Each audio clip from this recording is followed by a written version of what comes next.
Ok, pues muy buenas noches a todos los participantes. Les damos la bienvenida a nuestra primer clase de nuestro curso en modelos explicativos de agresores sexuales y de pareja, el cual forma parte del diplomado y certificación en psicología forense especializada en violencia sexual y de género. Esta es una clase abierta en la cual fueron invitados algunos alumnos de nuestros diplomados y cursos. A quienes gusten inscribirse ya sea al diplomado o tomar este módulo en su modalidad de curso, aún lo pueden hacer enviando mensaje al número de consultoría para mayor información. El día de hoy tengo el placer de presentar a nuestro docente encargado de impartir este curso, al maestro Francisco Matamoros. Él es licenciado en psicología, egresado por la Universidad Nacional Autónoma de México. Es máster en psicoterapia sexológica por la Universidad Internacional de Ciencias de Vanguardia. Cuenta con una trayectoria de 29 años de capacitación forense en el servicio profesional de carrera en el Instituto de Formación Profesional y Estudios Superiores de la Fiscalía General de Justicia de la Ciudad de México, con especialización en diplomados y cursos de psicología forense, victimología y criminología. Se ha desempeñado como experto en psicología forense en la Fiscalía de Justicia de la Ciudad de México, en la unidad de Ciencias del Comportamiento, Fiscalías de Investigación de Delitos Sexuales, Investigación de Trata de Personas, Investigación de Delitos cometidos a niños, niñas y adolescentes, Investigación del Delito de Feminicidio, Centros de Atención a Víctimas del Delito y de Justicia para Mujeres en la Ciudad de México. Es autor del libro El agresor sexual, un enfoque clínico forense de sus características psicológicas y alteraciones sexuales, publicado por la editorial Trillas en el año 2014. Asimismo, también es autor del libro Psicología forense y juicios orales, una visión teórico-práctica, publicado en el año 2024 por la editorial Anaya Editores. Asimismo, próximamente también va a publicar un libro sobre el metaperitaje psicológico en la práctica forense, igual publicado por Editorial Anaya. Maestro, una muy breve explicación de su síntesis curricular, que es muy extensa, y pues bueno, le doy la bienvenida y le cedo el espacio. Gracias, estimado Samuel. Es un verdadero placer estar con todos ustedes en este módulo que vamos a impartir. Bienvenidos todos los participantes al módulo. Es un placer estar con ustedes. Y bueno, también muchas gracias a la consultoría y al Instituto Colimense por la invitación. Pues muchas gracias. Vamos a dar inicio. Voy a subir la presentación. Permitan un momento y enseguida la ponemos.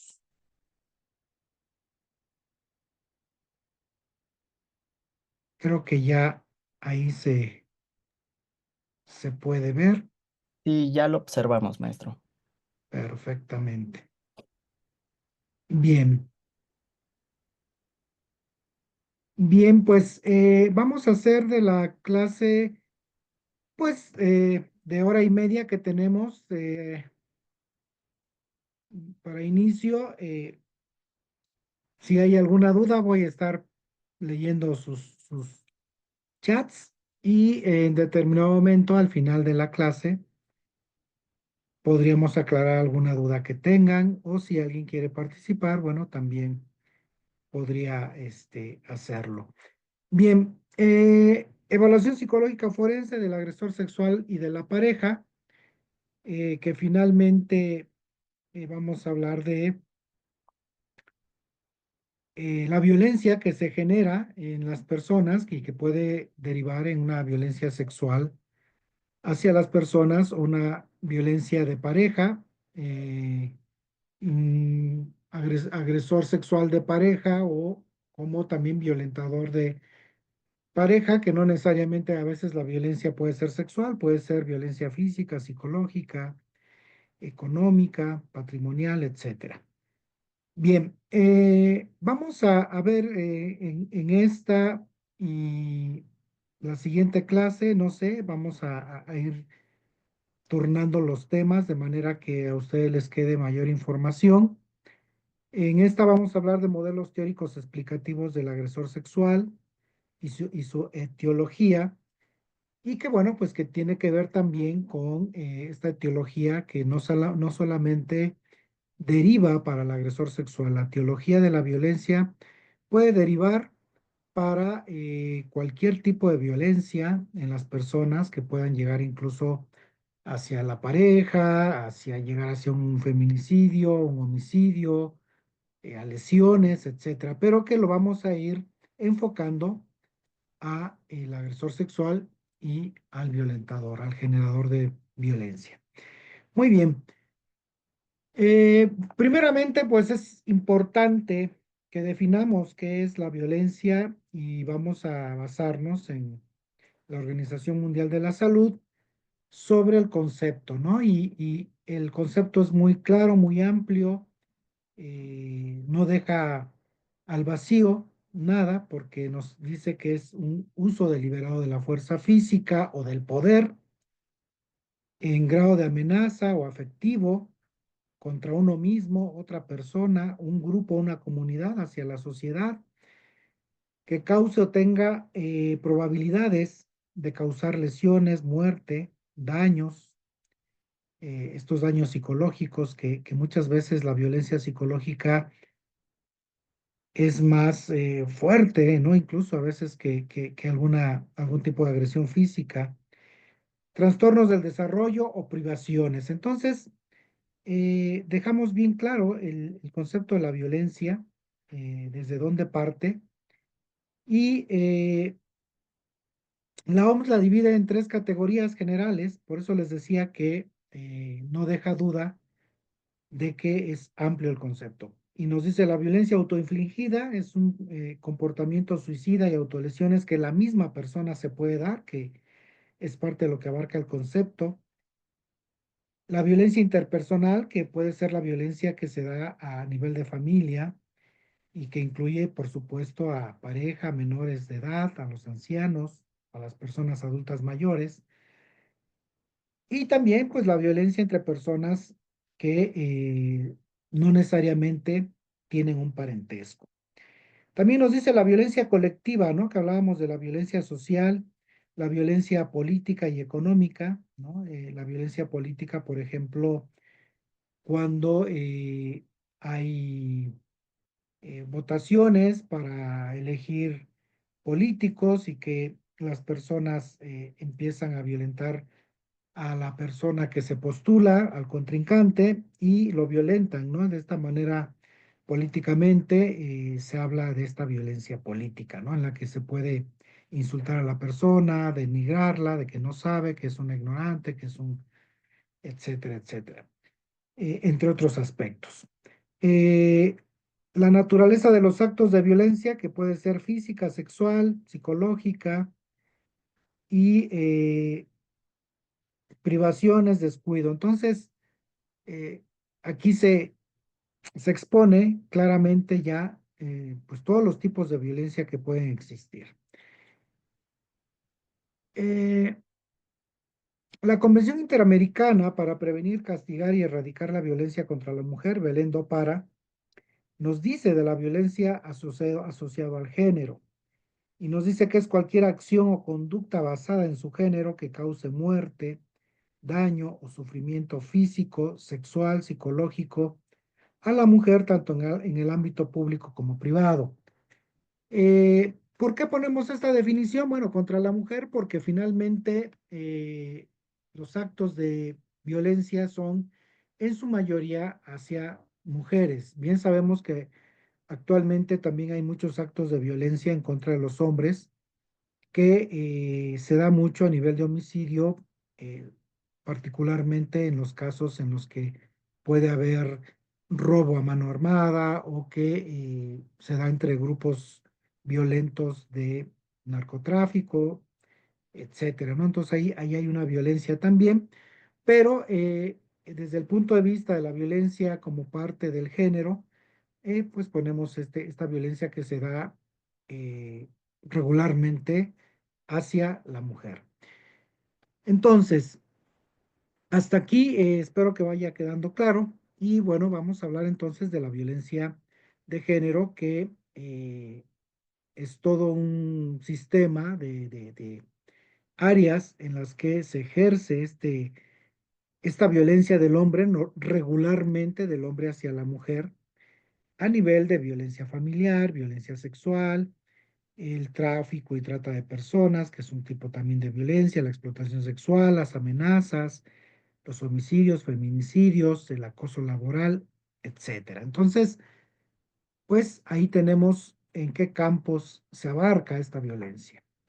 Y la organización también, la OMS, dice que la violencia sexual va a ser todo acto sexual o la tentativa de consumar ese acto sexual, así como también los comentarios que hacen las personas sobre otras, insinuaciones sexuales, porque no son deseados por las personas a quien se les comete.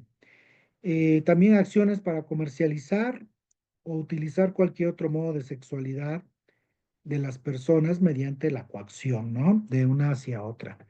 Esto con independencia de la relación que puede tener la víctima con el victimario. Y recordemos que la violencia sexual se da en cualquier ámbito y de la vida de las personas, y sobre todo se da mucho incluso a nivel de la familia, ¿no? Mucha de la violencia sexual se da tanto de la violencia sexual como de la violencia eh, de física, psicológica, económica, patrimonial, se da en la familia, hacia la pareja, hacia los hijos, etcétera, ¿no? Entonces, eso es importante que lo aclaremos. Y bueno, la Organización Mundial de la Salud pone de relieve esta violencia como un fenómeno realmente importante, una problemática eh, delicada de salud pública a nivel mundial, de proporciones alarmantes, en la que se requieren adoptar medidas urgentes. Esto ya lleva mucho tiempo tratándose de establecer de esta manera, pero bueno, tristemente nos damos cuenta de que la violencia continúa. Yo creo que incluso va en aumento. Y bueno, aquí nos pone, por ejemplo, matrimonios prematuros, el trabajo infantil, la prostitución, la trata de personas, el abuso sexual, el maltrato físico y psicológico, el embarazo adolescente, la desescolarización y las labores domésticas son algunas de las prácticas más comunes en contra de las mujeres, sobre todo en edades tempranas, entre los 3 y los 18 años de edad, ¿no? Se genera mucha violencia aún así en estas edades. Entonces, la violencia sexual abarca actos que van desde el acoso, que son muy comunes en la sociedad, desde el acoso sexual hasta la penetración forzada y una variedad de tipos de coacción, desde la presión social y la intimidación con la fuerza física y otros aspectos hacia las mujeres, las niñas, los niños y adolescentes. Y evidentemente sabemos que el Código Penal del Distrito para la Ciudad de México, de los artículos 174 al 181, nos marcan todos los tipos de violencia sexual. Nos marca la violación, el abuso sexual, tanto para personas adultas como para niñas, niñas y adolescentes. Nos marca también eh, el estupro, nos marca eh, actualmente este delito que es recientemente la invasión a la intimidad sexual, esto de eh, tener fotografías de personas íntimas y que las estemos ventilando en los medios sin el consentimiento de la persona, el incesto, etcétera, ¿no? Todos estos tipos de violencia de los que hemos venido hablando y que ahí se manifiesta en qué consisten las penas, pero que, bueno, finalmente están ahí para que nosotros, sobre todo las leyes, las apliquen. Eh, La coacción sobre la violencia sexual puede abarcar uso de la fuerza en grados variables, la intimidación psicológica que se hace hacia las personas, la extorsión o presión hacia las personas para continuar en una relación. En muchas ocasiones las víctimas rompen esa relación, pero hay presión por el victimario o amenazas con causarle daño físico a ella, a sus familiares, eh, incluso en el propio trabajo cuando hay acoso sexual, ¿no? El no acceder a ese acoso sexual, moverles de empleo, correrles del trabajo. Y bueno, toda la situación que genera violencia, la persona obviamente no va a dar el consentimiento y muchos de estos eventos delictivos se pueden cometer.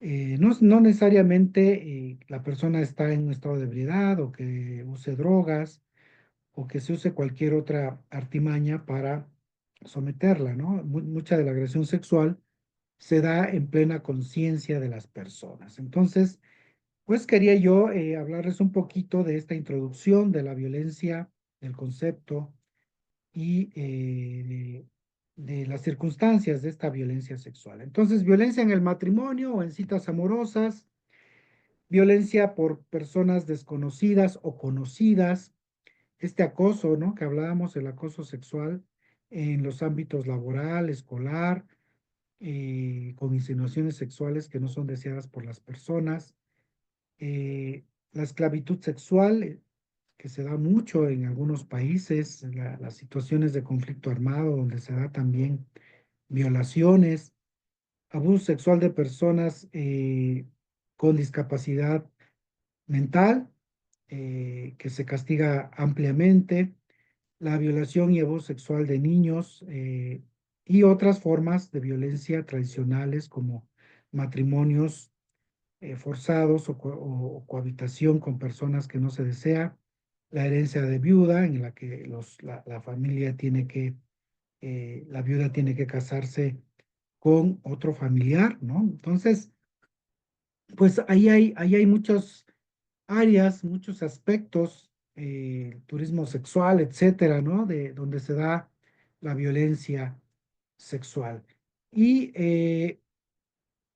pues importante mencionarles a ustedes, aquí enfocado a la violencia sexual, pero que también eh, la etiología, las motivaciones de lo que vamos a hablar, los modelos teóricos acerca de la violencia sexual, pues los vamos a aterrizar aquí un poquito, pero que estos se emplean como marco conceptual cuando ustedes vayan a hacer alguna evaluación psicológica de, pues de las personas que ustedes vayan a evaluar en calidad de imputados o en calidad de víctimas. Es muy importante el marco teórico conceptual que le vamos a dar al informe sobre, pues muchas ocasiones, qué es la violencia, la concepción de la violencia y pues la teología, que pues es un campo muy amplio, ¿no? No podemos determinar o establecer un único modelo teórico. Es multifactorial la situación de la violencia y bueno, esta violencia que vamos a analizar se puede dar en para distintas situaciones, ¿no? Eh, Quien genera esa violencia puede ser para cometer un homicidio, para generar violencia en la pareja, para causar lesiones dolosas a una persona, una tentativa de homicidio. Pues vamos a analizar de dónde viene esa violencia. Claro está que, como les decía yo, lo vamos a aterrizar en esta situación de la violencia sexual. Bien. Bien,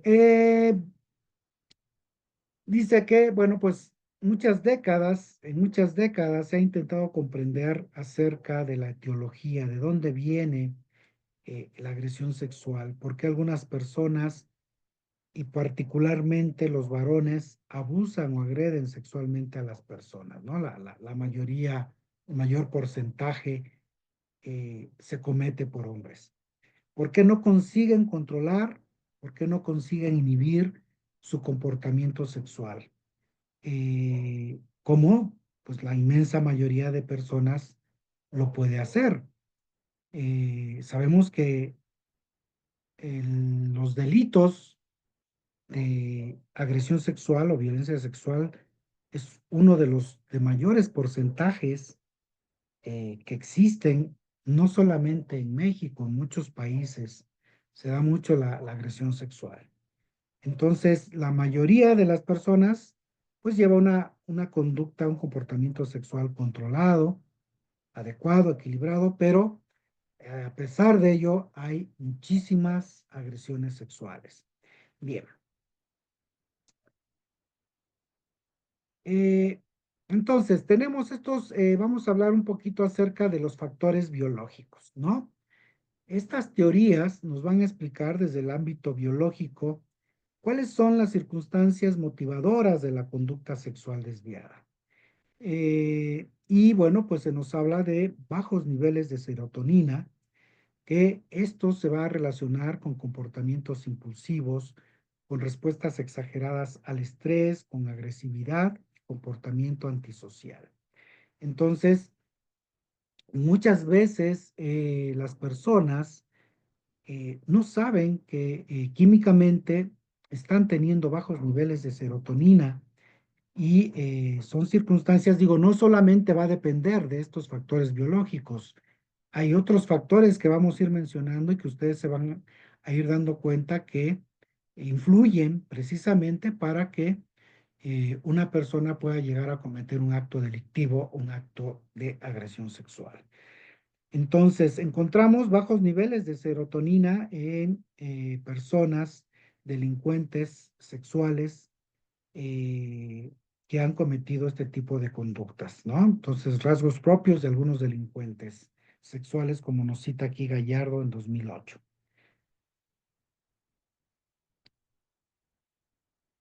Entonces, estos mayores bajos niveles de serotonina, incluso que se encuentran con mayor porcentaje que en otros tipos de delincuentes, se ha encontrado en los agresores sexuales.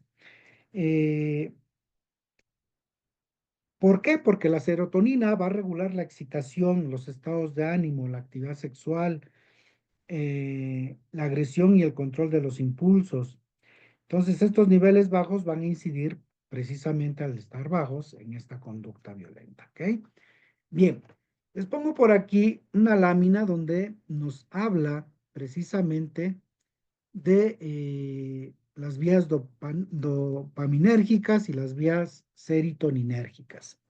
Y aquí precisamente hablando de los bajos niveles de serotonina, tenemos que se dispersan en el cerebro, en distintas áreas cerebrales, eh, que aquí se marcan en esta línea desde el área ventral tegmental, desde los núcleos del RAFE, por pues toda esta parte de la corteza frontal, ¿no?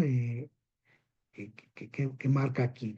Y estas funciones tienen que ver precisamente con el temperamento, con el procesamiento de memoria, el sueño, la cognición. Y bueno, las vías dopaminérgicas, pues aquí son otras funciones que son la gratificación, el placer, la euforia, la función motora fina, la compulsión, la preservación. Más adelante incluso vamos a ver en personas que tienen también niveles excitados en su comportamiento, que también pueden llegar a cometer conductas sexuales inapropiadas. Por ejemplo, las personas que con trastorno bipolar de la personalidad, cuando están en la etapa maníaca, pueden llegar a cometer agresiones sexuales. Entonces, pues es muy importante la química cerebral de las personas. Entonces, la serotonina regula y participa en el estado mental, perdón, en el estado de ánimo, en el sueño, el dolor, la agresividad, los comportamientos de castigo, recompensa, la alimentación y por supuesto el comportamiento sexual. Eh, la dopamina. La dopamina manda una señal instructiva a las áreas del cerebro responsable de adquirir el nuevo comportamiento. Va a tener acciones también en el comportamiento y la cognición, en la actividad motora, en la motivación, la recompensa, el sueño, el humor, la atención y el aprendizaje. Pero bueno, hay una relación de estos factores químicos con el comportamiento impulsivo precisamente de agresores sexuales. Si bien, como hablábamos desde el principio, no es exclusivo, sí se han encontrado investigaciones en que se relaciona con delincuentes sexuales. Esto independientemente, como ya lo decíamos, de otros factores que tienen que ver con la familia, los valores, la interacción social en donde se haya desarrollado la persona, los procesos de aprendizaje, etcétera, que precisamente aquí vamos a ir viendo. Hasta aquí, ¿tienen alguna pregunta, alguna duda? Con toda confianza lo pueden manifestar en el chat. Voy a estar checando el chat constantemente para poder ver sus comentarios, para poder ver sus participaciones. Eh, Háganlo sin pena. Veo que por aquí tenemos varios participantes, entonces me daría mucho gusto. Eh, Bien, entonces también tenemos niveles elevados de noradrenalina en la amígdala provocados por estrés. Y recordemos que también cuando las personas, por ejemplo, los generadores de violencia que tienen altos niveles de estrés, que se generan a través del trabajo, a través de circunstancias sociales, pues van a exteriorizar conductas agresivas hacia las personas en su familia, hacia las parejas, por precisamente dificultades también que tienen que ver con la química cerebral, que pues no permiten que se inhiba este comportamiento y por el contrario se potencializa esta tendencia agresiva. Entonces, pues ahí tenemos situaciones en las que las personas van desarrollando no solamente por circunstancias del desarrollo con la familia, con la cultura en la que se desarrollan las personas, el machismo, la violencia, sino con todos estos comportamientos que estamos hablando y con todos estos factores biológicos. Eh, Incluso hablamos de los factores biológicos a nivel arousal, en el que un estado de activación y excitación fisiológica se activa estimulando sexualmente a tener mayor carácter de apetito del mismo, ¿no? El carácter apetito sexual. Cuando una persona se activa y se excita ante una situación que se dé, significa que a esta le gusta y le apetece, va a tener menos recursos para inhibir ese apetito sexual.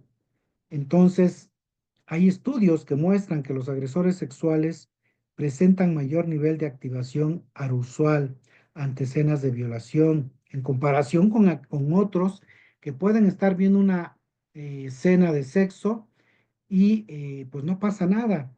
Y en estas otras personas, por el contrario, al ver una escena de sexo, eh, les excita, ¿no? No se inhibe su comportamiento y lo puede llegar a exteriorizar. Muchos de ellos, incluso viendo pornografía y sobre todo pornografía violenta, eh, les puede llevar a estos niveles de excitación. Bien, voy a ver por aquí.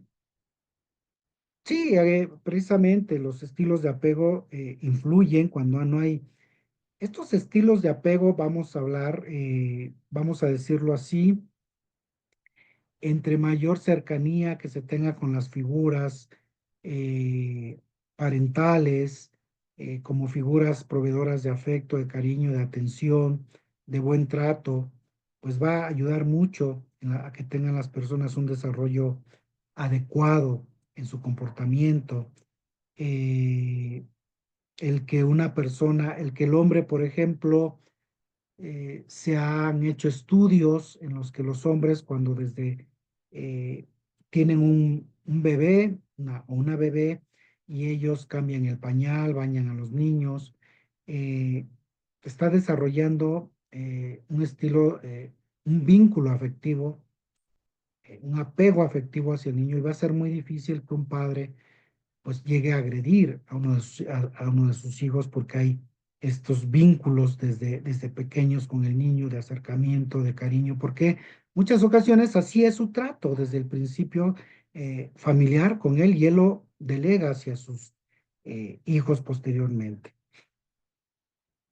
Y precisamente, como aquí nos señala Carla, ¿por qué no pueden controlar sus impulsos sexuales y cuáles podrían ser las causas? Precisamente es lo que estamos viendo ahorita, estos modelos teóricos, esta etiología a nivel biológico, lo vamos a ver a nivel de aprendizaje social, lo vamos a ver a nivel de patología, lo vamos a ver a nivel de la sexualidad, cuando hay una sexualidad muy reprimida desde niño, pues también se generan eh, dificultades en el comportamiento sexual que van a llevar a las personas a desarrollar comportamientos sexuales inadecuados.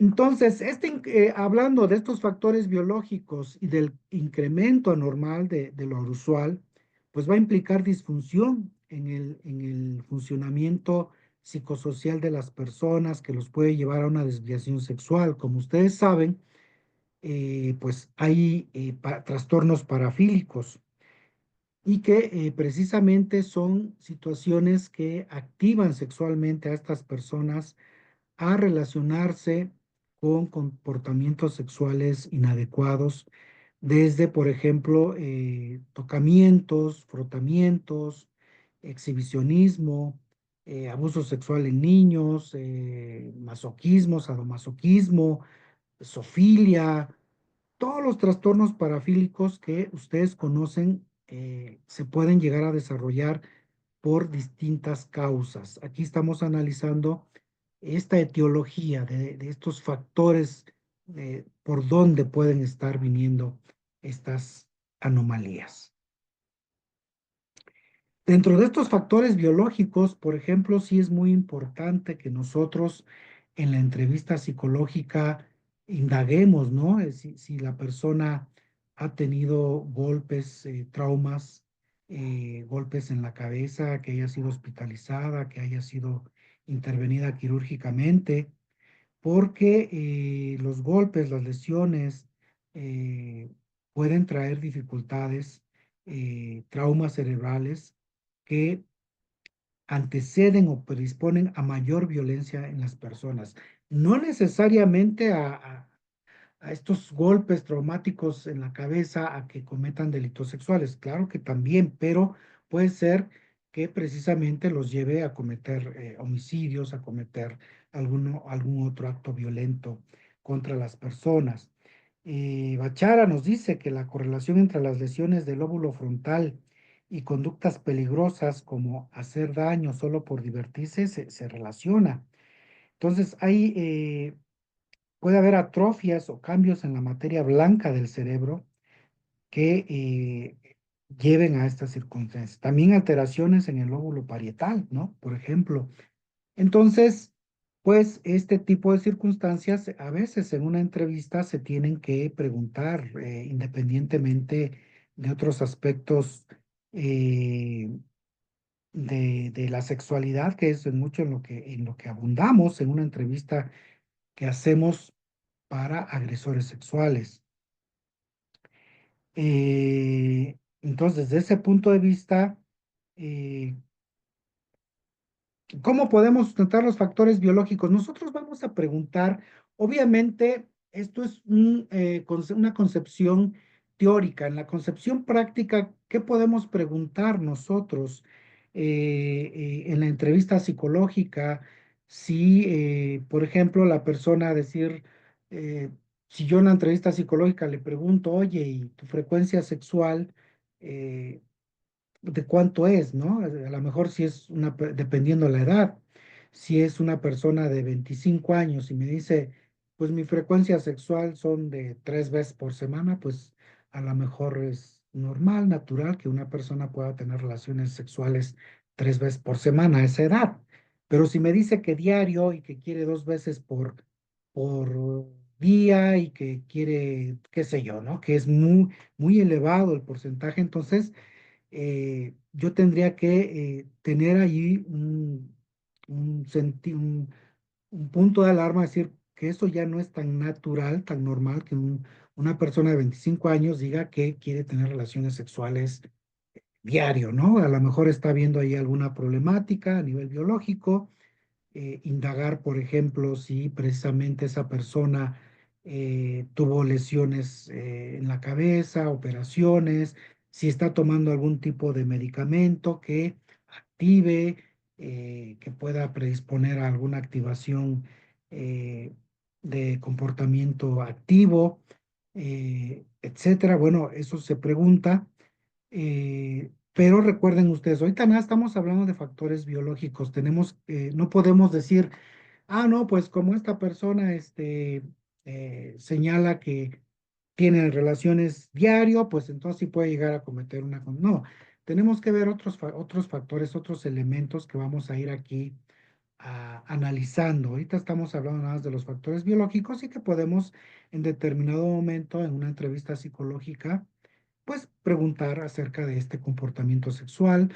eh, si hay algo que alarme, bueno, vamos a ir viendo después otros elementos que nos haga pensar que a lo mejor sí tiene un comportamiento sexual inadecuado o a lo mejor efectivamente esta persona tiene una educación sexual, un comportamiento sexual adecuado, equilibrado, eh, otras áreas que abordamos en la entrevista también son adecuadas, además de las pruebas psicológicas que apliquemos, pues sale adecuado únicamente, bueno, que es una persona que tiene una apetencia sexual, mucha frecuencia, pero que no es capaz de transgredir a la sexualidad en otra persona porque siempre ha sido con relaciones consentidas con su pareja, pues, etcétera, etcétera, etcétera, ¿no? Entonces, por ahí tenemos que tomarlo con calma, ¿no? Por eso es muy importante especificar esto. Son factores etiológicos, modelos teóricos que vamos analizando de esta forma. Hablábamos también de la hiperactividad orgánica, ¿no? Lo que pasa, por ejemplo, en algunas personas que pueden tener trastornos bipolares, antes llamado maníaco depresivo, pues en los que los hombres tienen una hiperactividad, tienen mucha actividad en esta etapa y hay una tendencia al riesgo de manifestar conductas antisociales, como aquí señala, 4 veces mayor en quien no es hiperactivo. Entonces, pues podría haber por ahí algún comportamiento violento, no solamente sexual, sino también, pues ser un generador de violencia en la pareja, por ejemplo, o eh, llevar a cabo conductas antisociales, golpear a personas, etcétera, ¿no? Entonces, es importante que vayamos estableciendo que se puede dar en distintos comportamientos, ¿ok? Eso quiero que les quede bien claro. Y bueno, tenemos precisamente, seguimos con factores biológicos. Nos habla de que la mayoría de delincuentes sexuales son varones, que se asocia con la testosterona. Acuérdense que esta hormona masculina en eh, en altos niveles, perdón, pues es cuando puede traer esta problemática. Entonces, dice aquí, la testosterona ha sido objeto de estudios en la conducta violenta. James Dobbs en 1995 encontró en los estudios de saliva de 692 convictos por crímenes sexuales que estos tenían niveles altos de testosterona. Entonces, pues ahora, eso no implica, les decía yo, puede ser que una persona tenga niveles altos de testosterona, que por ejemplo su sexualidad la, la,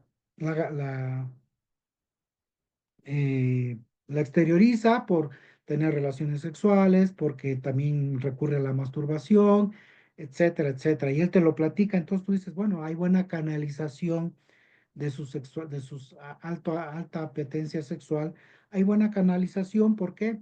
Porque la persona tiene pareja con la que está de acuerdo en la frecuencia de relaciones sexuales, y cuando ella no puede tener relaciones sexuales, la persona recurre a la masturbación, no le ha generado problemas, o a lo mejor él mismo dice, aquí está una receta médica donde estoy tomando medicación para regular estos niveles, etcétera, etcétera, ¿no? Pero les digo, estamos hablando aquí de un solo factor, hay muchos factores. Entonces, hablando de los trastornos mentales, como estábamos hablando de el trastorno bipolar, pues también hay otros, ¿no? Otros que pueden llevar a que una persona lleve a cabo conductas sexuales inadecuadas. Eh, y bueno, podemos hablar de trastornos mentales, pero también de la psicopatología, de los trastornos de personalidad. Entonces, se ha encontrado en muestras de violadores por estos autores que en los trastornos mentales tenemos el trastorno explosivo intermitente en un 16%. Ya hablábamos del trastorno bipolar en un 7%, y de los trastornos parafílicos en un 20%, porque recordemos que hay distintas parafilias que pueden llevar a las personas a transgredir la sexualidad de los demás. Eh, y también con los trastornos por abuso de sustancias que pues predispone a las personas a violentar a los demás, principalmente por el abuso de drogas como el alcohol, la cocaína, etcétera, ¿no? Entonces, es importante que chequemos que también estos son otros factores que pueden incidir en las personas. Eh, entonces, aquí ya hablamos, ¿no? De estos trastornos por abuso de sustancias y parafilias pueden tener una gran influencia en la comisión de agresiones sexuales. Si una persona que es voyerista, o que es exhibicionista, o que es fruterista, vamos a hablar de esos temas posteriormente. Les voy a dar la clase sobre los trastornos parafílicos para que ustedes los tengan bien ubicados, cómo es que llevan estos comportamientos. Imagínense, tienen de por sí estos trastornos y a veces se potencializan por el abuso del alcohol, por el abuso de drogas, se potencializan.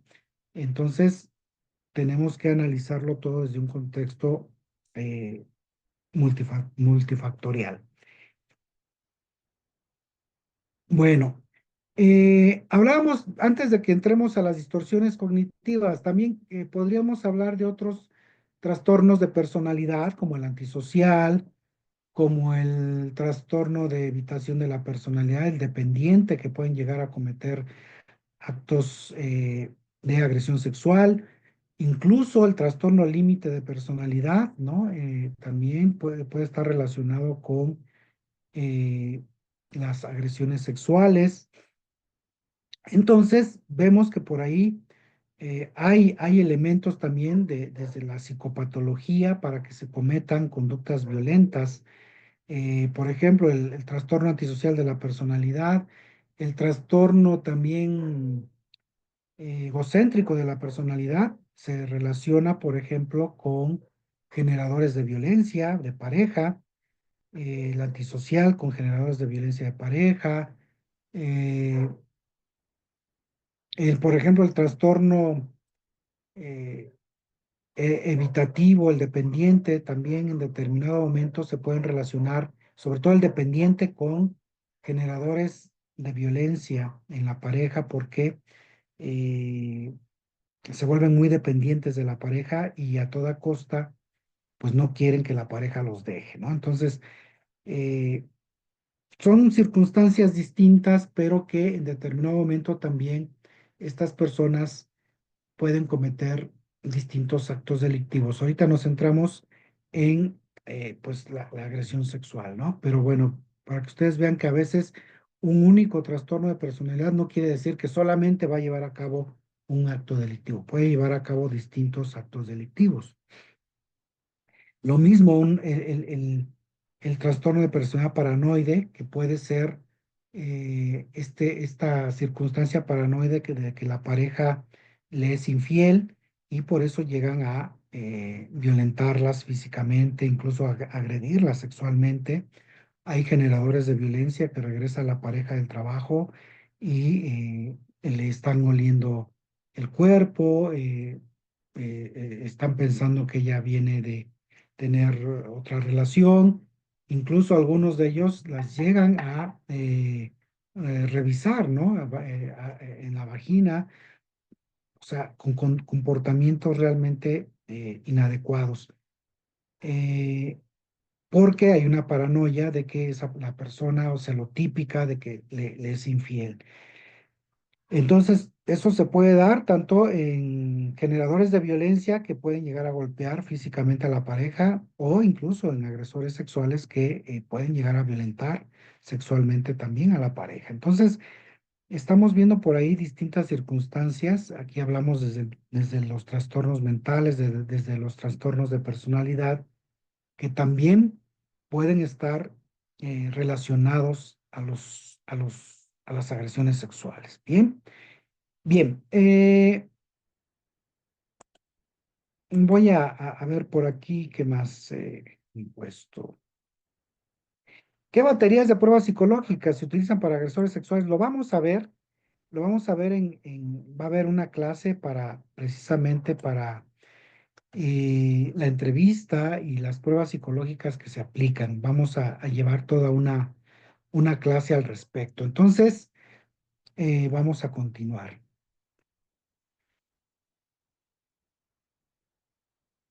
Las distorsiones cognitivas.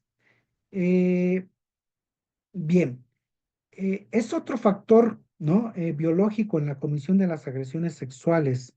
¿Qué son las distorsiones cognitivas? Su propio nombre lo dice. Son distorsiones del pensamiento que no corresponden con la realidad, forman imágenes equivocadas de las circunstancias en las que se encuentra la persona y estos errores de pensamiento y percepción son los que llevan muchas ocasiones a las personas a confundir las circunstancias y llevar a cometer los delitos. Ustedes han visto en estas distorsiones cognitivas, por ejemplo, algunos de ustedes ahorita si ven la imagen, pueden ver a una persona joven que está de perfil y como volteando hacia la izquierda, eh, se le puede ver aquí pues lo que sería parte de la 100 aquí, el ojo, pero hay quienes pueden ver a una viejita que está aquí su boca, su nariz, sus ojos, ¿no? Su nariz viene aquí,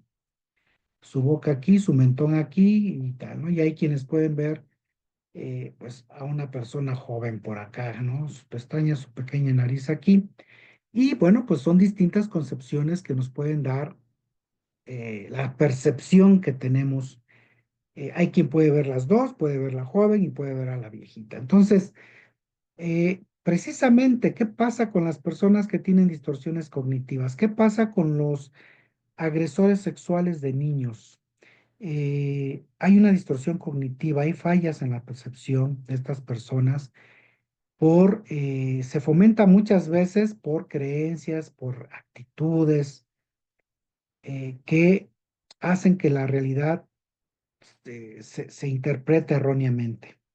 Eh, entonces, esto hace que también estas personas justifiquen, minimicen o nieguen, incluso hasta racionalicen su comportamiento sexual o su comportamiento delictivo, ¿no? Porque las distorsiones cognitivas pueden ser en distintos delitos. Pero para el caso de la agresión sexual, para el caso de la agresión sexual, en el sentido de que, por ejemplo, los agresores sexuales de menores de edad piensan que si un niño se acerca a ellos o una niña, pues los esté provocando sexualmente, cuando un niño, pues es un comportamiento natural que se acerque a las personas adultas, y es un niño que lleva un comportamiento normal, que lo abrace, que, que es un niño que gusta de interaccionar, que son muy sociables, pues es un niño que a veces está simplemente interaccionando socialmente, pero la persona que tiene tendencia hacia los pedófilos, los agresores de niños, tienen estos comportamientos de distorsión cognitiva pensando que el niño lo está excitando, que el niño quiere o la niña quiere tener relaciones sexuales. Entonces, igualmente, los generadores de violencia, ¿qué pasa?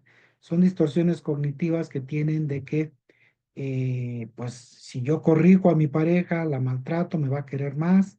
Si yo la cuestiono, si yo la, la interrogo, tal es porque sabe que estoy interesado en ella, incluso empiezan a racionalizar, empiezan a tener ideas de que pues no es malo, que eso es bueno, y porque también puede ser que así él lo concibió desde pequeño en esta teoría del aprendizaje cognitivo social que vamos a ver más adelante.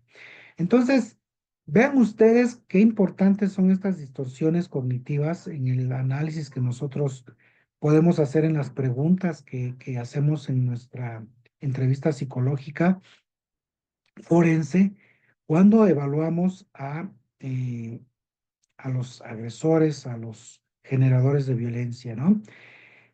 Entonces, este factor influye en el comportamiento sexual desviado, en las preferencias sexuales desviadas por errores del pensamiento. Eh, entonces, incluso la creencia de que estos agresores adultos piensan o incluso en los hombres violentos piensan que el violar, el agredir sexualmente a una persona pueden estar pensando ellos que la persona lo va a disfrutar. Incluso hay estudios de agresores sexuales seriales, aquellos que en muchas ocasiones eh, preguntaban a las víctimas si le había gustado, ¿no? Por ejemplo, o el hecho de pensar ellos mismos que pues les gustaba a las víctimas que lo que ellos les hacían. Entonces, hay situaciones ahí anómalas con estas distorsiones cognitivas por distintos elementos como los que hemos venido hablando. Bien, hasta ahí pues estamos hablando de situaciones, si bien en esta última como distorsión cognitiva que puede estar asociada a situaciones biológicas de percepción, pero más sobre situaciones también de cultura, de, de desarrollo en la familia, en la cultura en la que hay estas distorsiones y que no necesariamente tiene que ver con algún proceso biológico, sino que así fue creado la persona, así se crió y así se fue desarrollando con este pensamiento distorsionado y que él no concibe que es malo.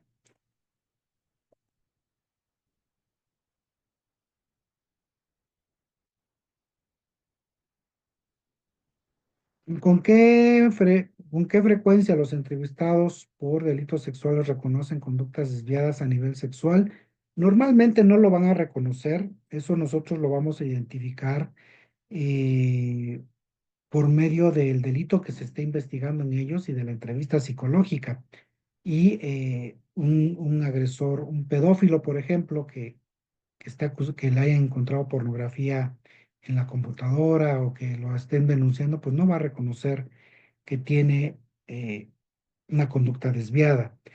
Los trastornos parafílicos se castigan legalmente, efectivamente, Mayra, se castigan y precisamente están marcados en el Código de procedimientos, eh, Código Penal, perdón, para la Ciudad de México. Cada estado tiene su código penal, o hay un código penal federal también, pero los códigos estatales o el código de la Ciudad de México, del artículo 174 al 181, marcan todos estos comportamientos, pues que se castigan seriamente con años de cárcel. ¿Qué más por acá? ¿Hay escalas que midan las distorsiones en violencia de género? Seguramente que sí, sí debe haber. Hay muchas escalas, hay una infinidad de escalas que miden precisamente los comportamientos y conductas machistas que precisamente hacen que haya distorsiones hacia el género. Perfecto. Bien, vamos a continuar con la teoría psicoanalítica. Eh, ¿Qué nos dice Freud, no? Freud nos dice que la agresión hay una dicotomía entre los instintos de vida, que es la autopreservación, que se llama el eros, y los instintos de muerte, que los llama el tánatos. Estas pulsiones, ¿no? Que se dirigen contra uno mismo, contra los demás, siendo la agresión un impulso instintivo, ¿no?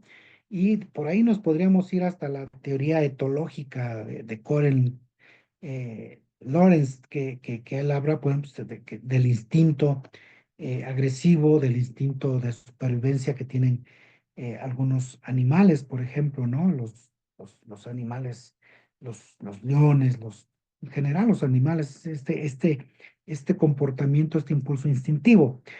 Entonces, por ahí, bueno, Sigmund Freud, su teoría es muy abundante y lo analiza. Perdón, se me pasó la lámina. Y Eric Fromm y Adler diferían de Freud. Ellos decían que la agresividad es una pulsión innata con el propósito de buscar poder y reconocimiento.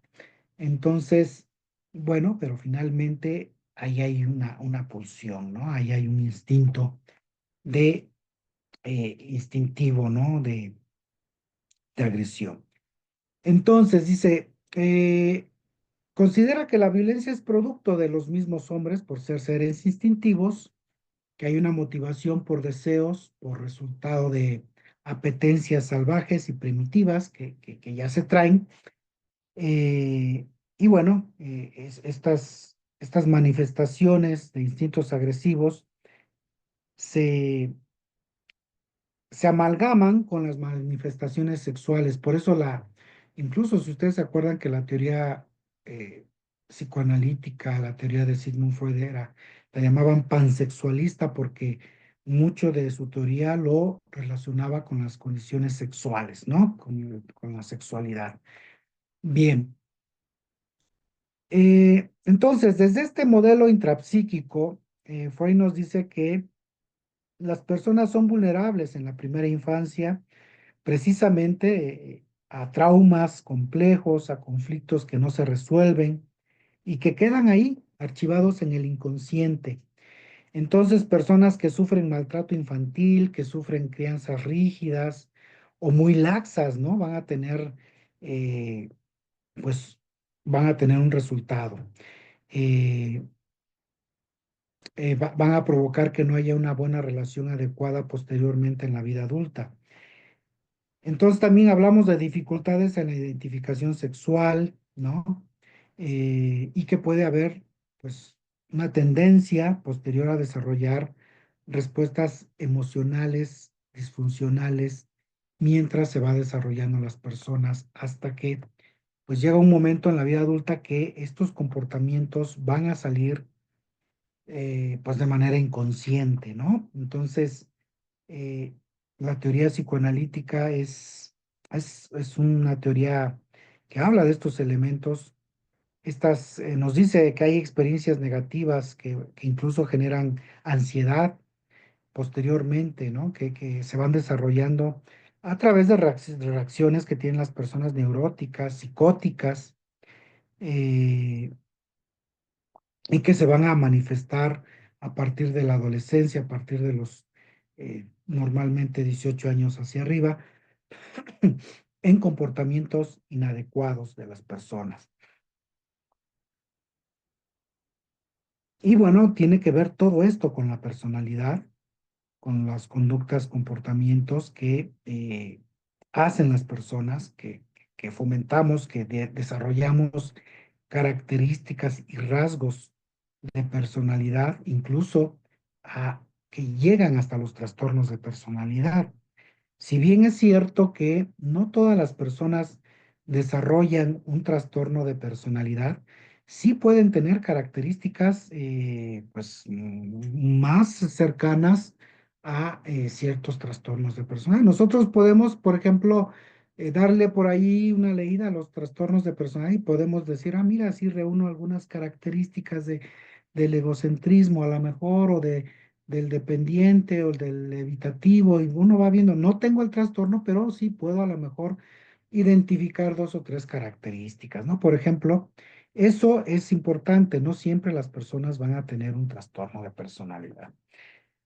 Entonces, va a ser muy importante la evaluación de la personalidad, va a ser un elemento fundamental, prescindible, en los diversos procesos de la jurisdicción y sobre todo, bueno, en los diversos procesos de denuncias de delitos en los que nosotros, los psicólogos forenses, tenemos que evaluar a las personas en calidad de víctimas, en calidad de imputados, en calidad de testigos, y que vamos a determinar en las víctimas normalmente las alteraciones, a lo que ahora les llaman lesiones y secuelas psicológicas. Yo siempre les he dicho alteraciones psicológicas, pues del delito que se esté investigando. Puede ser amenazas, discriminación, agresión sexual, violencia familiar, etcétera.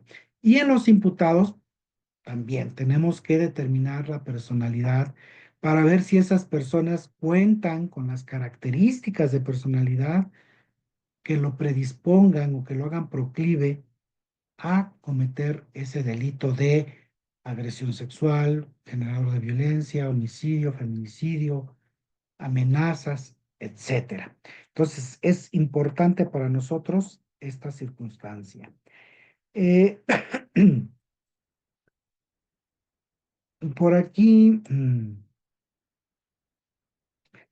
por ahí ya les subieron de la consultoría, les subieron por ahí un inventario.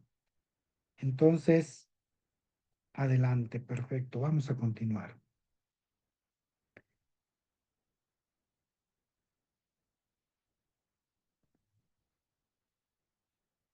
Bien, ahora vamos con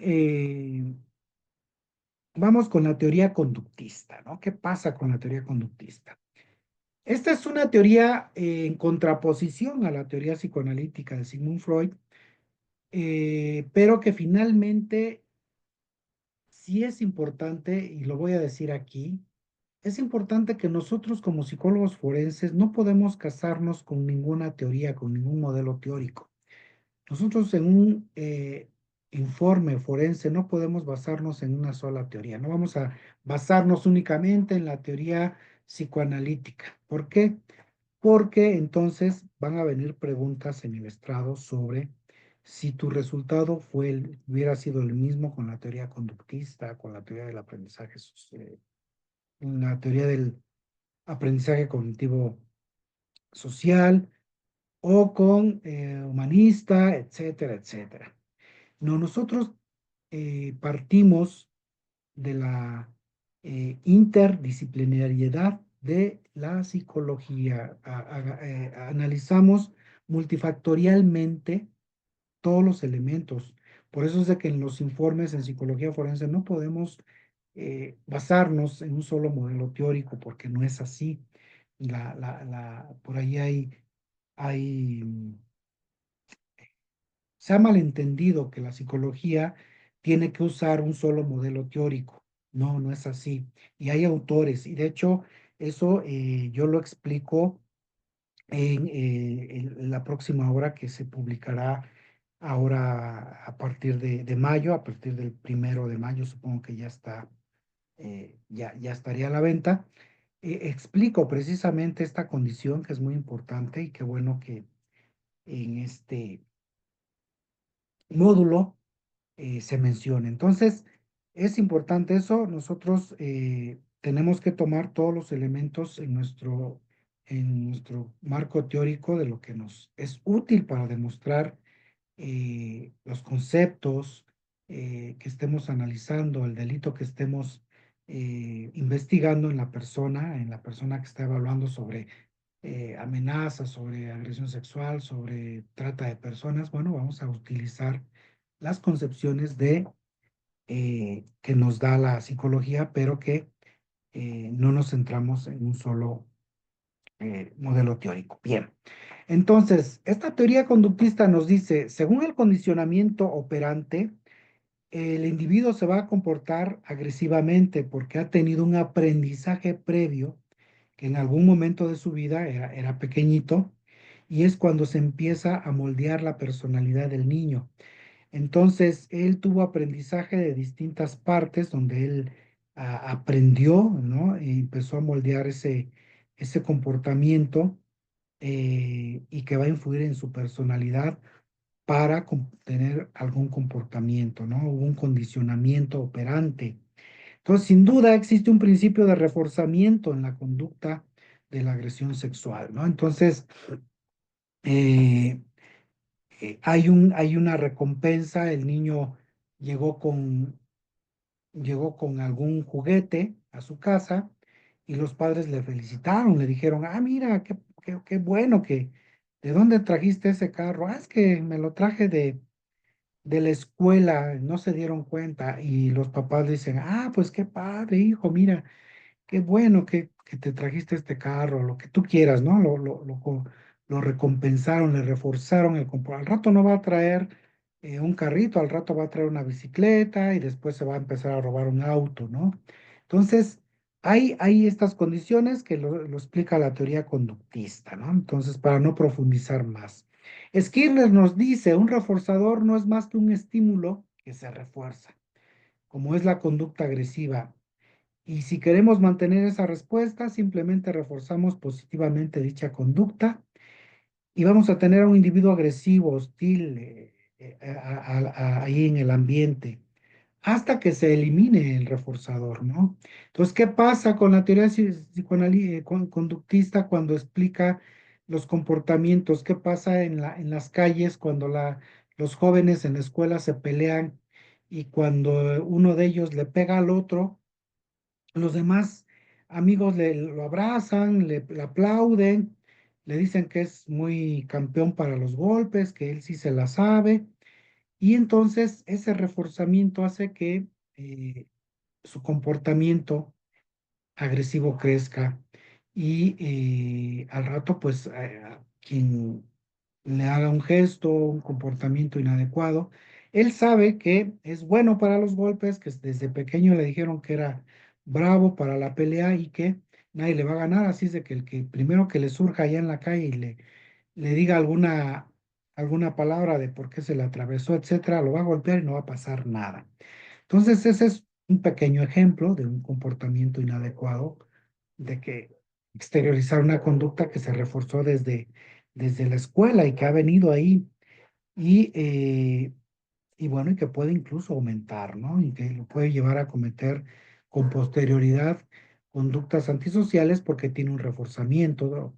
Tiene beneficios de ese comportamiento agresivo, obtiene celulares, obtiene dinero, obtiene otras ganancias, ¿no? Entonces, por ahí pues está reforzando ese comportamiento. Entonces, estos niños desde pequeños son estimulados por los adultos proyectándose conductas violentas, ¿no? En el medio familiar y social, en los medios de comunicación. Existen pues mucha información de la violencia en juegos de internet, etcétera, ¿no? Entonces, se va repitiendo el comportamiento pensando que es adecuado. Muy parecido en el sentido de que también tenemos aquí la teoría del aprendizaje cognitivo social de Albert Bandura, que se da similar, pero que tiene otro aspecto.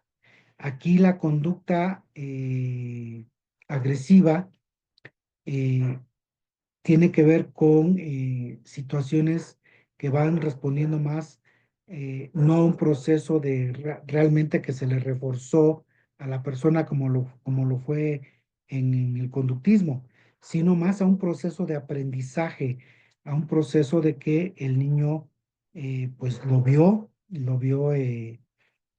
principalmente de la familia y que esos aprendizajes se interiorizan como buenos, como adecuados.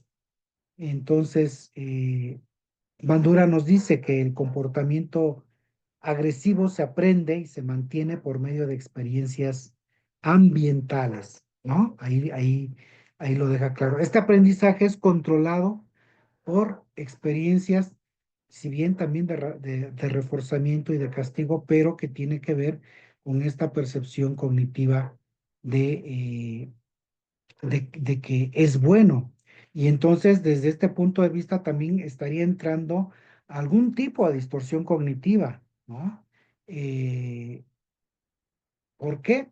Porque la persona adquiere ese comportamiento social desde la niñez, en hechos concretos de violencia, aprende a responder de manera violenta ante eventos nocivos, porque pues él ve que en su barrio llegan los maleantes con pistolas, tiran ráfagas de balas al cielo, y ellos empiezan a jugar también con pistolas, ¿no? Entonces, eh, se va creando toda una situación que tanto que refuerza como que hay una percepción que es bueno, que eh, esta teoría, por ejemplo, perdón, aquí aprendizaje es con Z, esa lámina quedó mal, es con Z, aprendizaje con Z.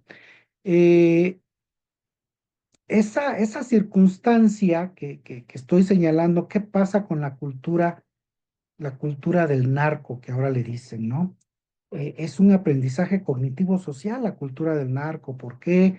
Porque se trae una camioneta, se tiene dinero, se tienen mujeres guapas con bonitos cuerpos, se adquiere poderío, se adquiere importancia, hay canciones pues, que hablan, que fomentan esta parte. Entonces, esa cultura del narco tiene que ver mucho con la teoría del aprendizaje social y cognitivo. Entonces, vean ustedes que para las situaciones de la sexualidad, de la agresión sexual, se fomenta mucho este tipo de comportamiento. ¿Por qué?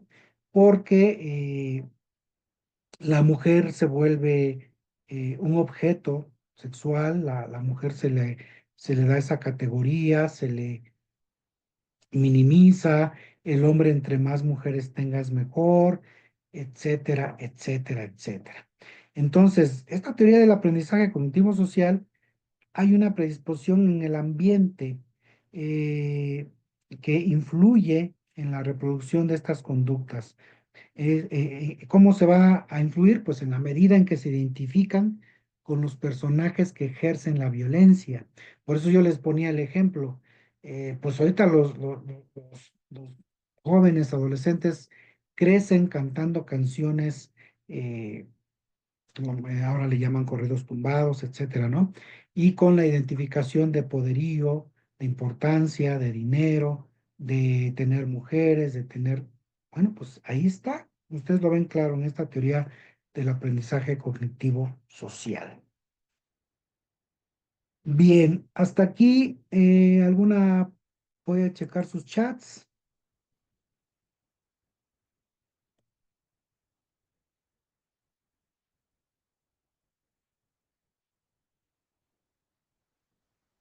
¿Se aplican las pruebas proyectivas en el ámbito forense? Me pregunta Carmelita González. No deberían ya de aplicarse las pruebas proyectivas. Están teniendo muchos cuestionamientos de confiabilidad y validez, eh, que es de lo que carecen precisamente las pruebas proyectivas. A lo mejor en una batería de pruebas psicológicas se podría aplicar una, pero ya no aplicar como antes se hacía, ¿no? Aplicaban Bender, perdón, Macover, HTP, Bajo la Lluvia y alguna otra. No, eso actualmente la psicología forense basada en la evidencia está pronunciándose, muchos autores, al respecto de que no se deben ya de aplicar esas pruebas, lápiz, papel, proyectivas, porque carecen de el adecuado sustento psicométrico que normalmente deben de tener las pruebas estructuradas y que estas al no tenerlos, pues dista mucho la interpretación que en muchas ocasiones incluso pues es la interpretación que hace el perito de la prueba. eh, Aunque muchos digan, bueno, está el manual, etcétera, no hay confiabilidad, no hay los procesos de índices de confiabilidad son muy bajos en esas pruebas, ¿ok? Eso ya en distintos artículos que están manejando, entonces por ahí pues hay que tener cuidado.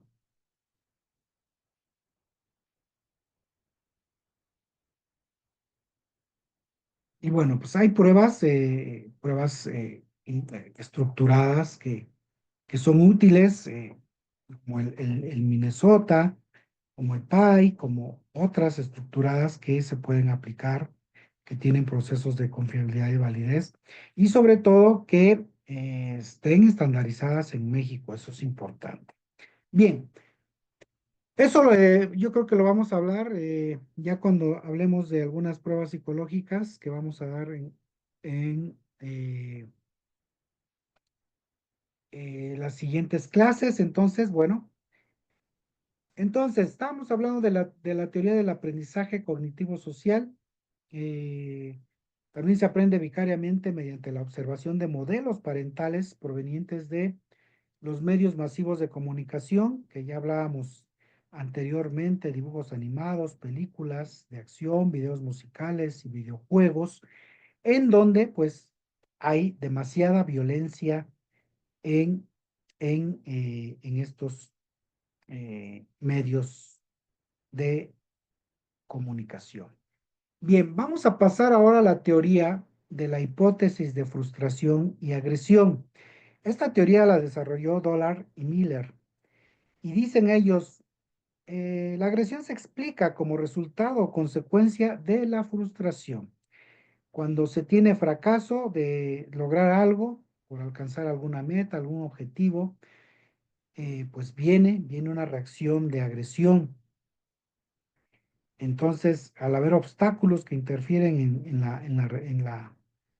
eh, al haber estos obstáculos, eh, cuando interfieren, ¿no? con la reducción del impulso. Entonces, ustedes se han dado cuenta que la gente cuando está ya muy frustrada, eh, puede llegar a responder agresivamente porque esa frustración puede ser constante y además de que la frustración a veces no depende de un solo acto, sino puede ser acumulativa.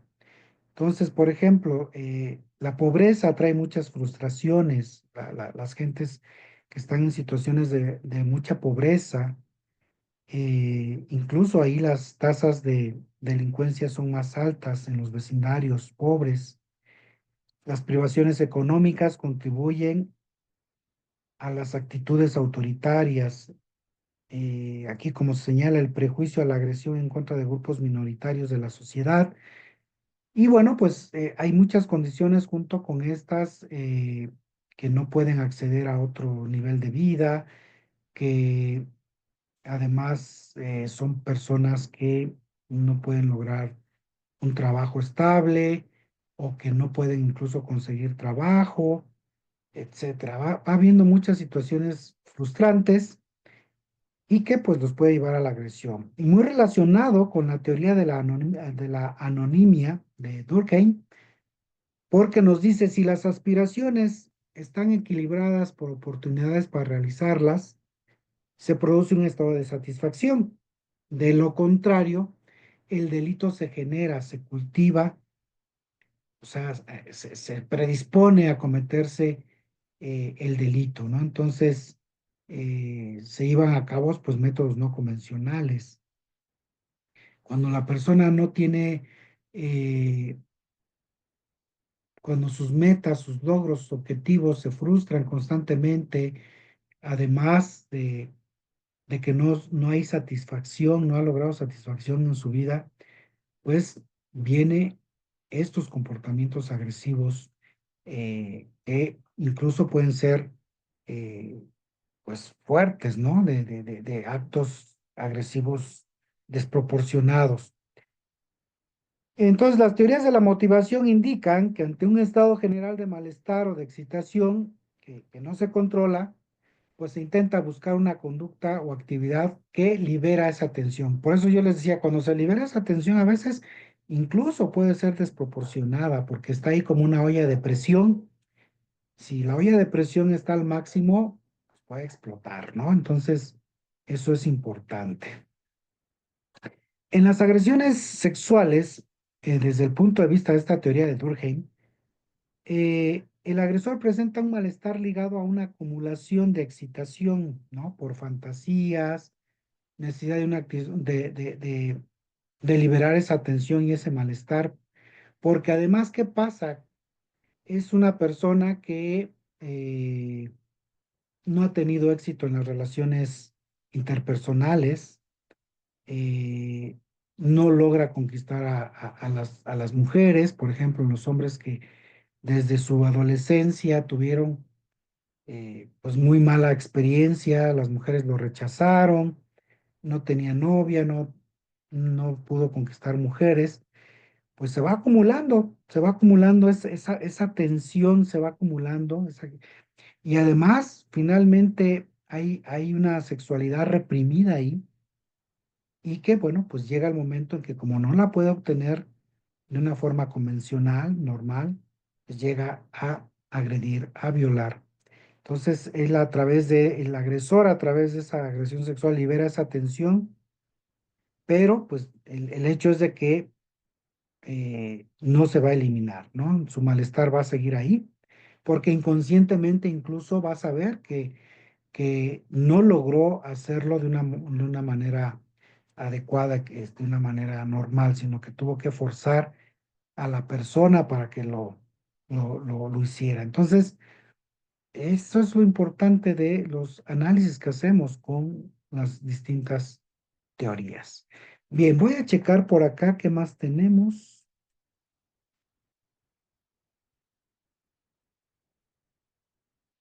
Bueno, creo que nada más. Bien.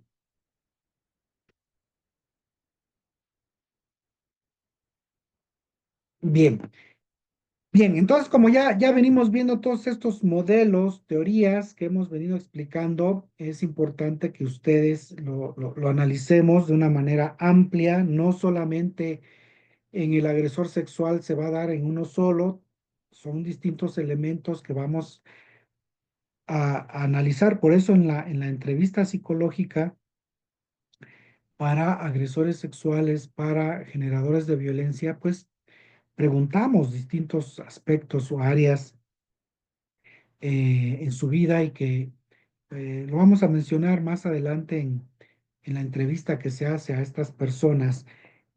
Posteriormente, yo espero sacar una guía de entrevista para agresores sexuales que ya está, ya la tengo en derechos de autor, nada más me falta pues publicarla, solamente de que ahorita se vino la metapericia psicológica que se va a publicar próximamente por la editorial Anaya, pero que también vamos a publicar la guía eh, de entrevista semiestructurada para personas imputadas por agresión sexual, que es toda una entrevista amplia y que, bueno, vamos a publicar esa guía eh, posteriormente y que vamos a hablar un poquito en la entrevista psicológica que hacemos a los agresores sexuales y que pues también obviamente sirve para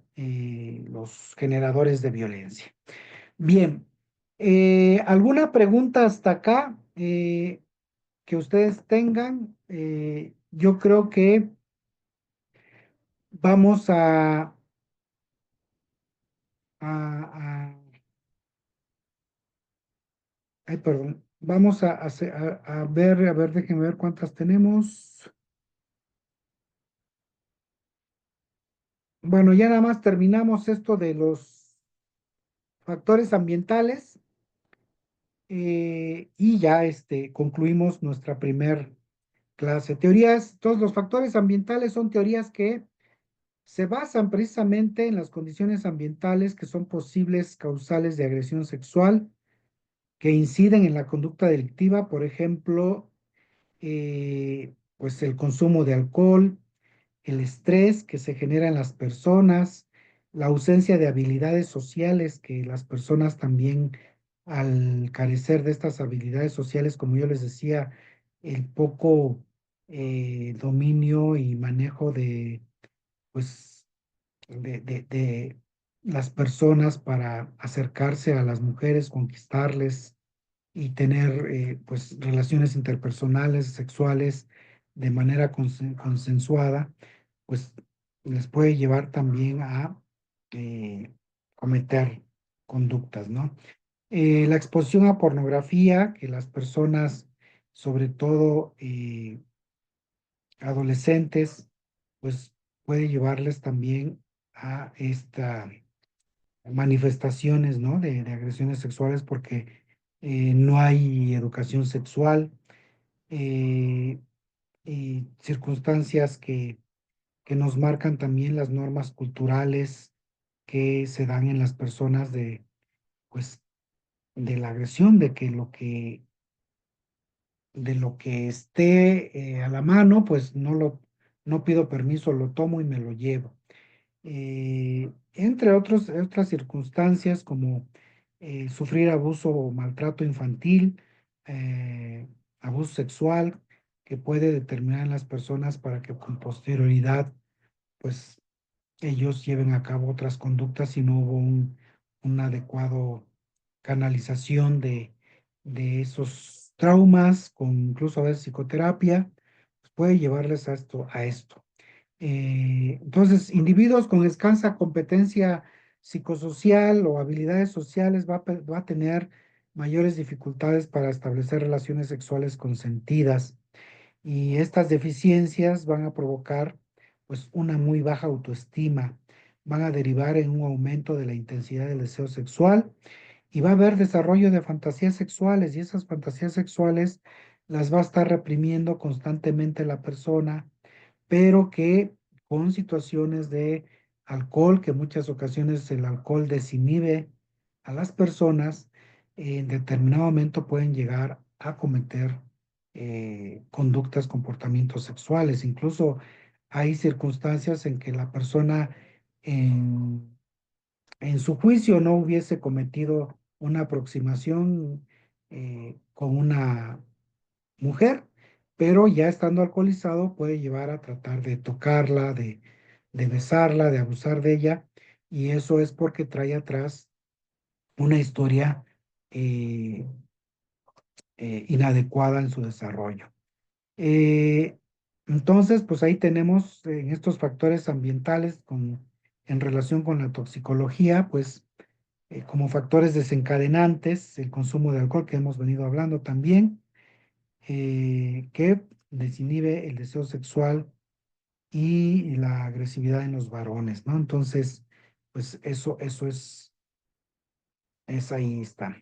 Bien, creo que nos quedan ya pocas, pero bueno, vamos a dejarlo hasta aquí. Vamos a dejar hasta aquí la clase.